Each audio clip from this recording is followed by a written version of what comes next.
As America's first black president prepares to leave office, these protesters want to keep civil rights in the spotlight. Even after 8 years of Obama, there's still plenty of work to do. Unfortunately, when they elected Obama president, black people mistakenly thought that meant that this country was more tolerant of different races. But we saw over the past 8 years that it just made some people that were probably inherently racist upset, and all those people came bubbling to the top. So there's a lot of tension in this country right now. Back in 2008, many hoped that Obama's election was a sign that America was putting its charged racial past of slavery and segregation behind it. But the president himself now acknowledges that this was unrealistic. After my election, there was talk of a post-racial America. And such a vision, however well-intended, was never realistic. Race remains a potent and often divisive force in our society. That boy leg look broke. The death of Freddie Gray in police custody, the shooting of Michael Brown by a policeman in Ferguson, Eric Garner choked to death by police in New York.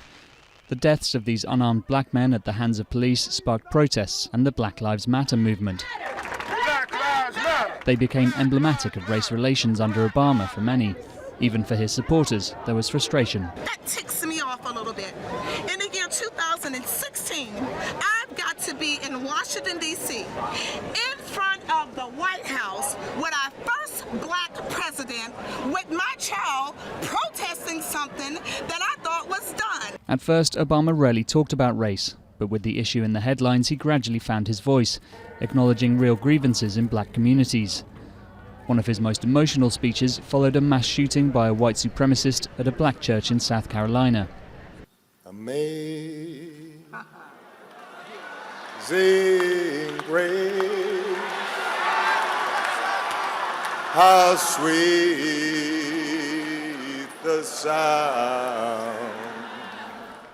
For civil rights campaigner Jesse Jackson, expecting Obama's presidency to bring an end to racism was always unrealistic, and division will continue to plague U.S. society.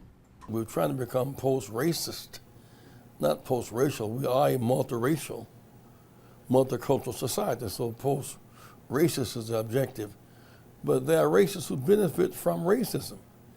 They benefit from walls. When walls up, they can maneuver people behind the wall. Behind the wall, when walls separate us, is ignorance and fear and hatred and violence.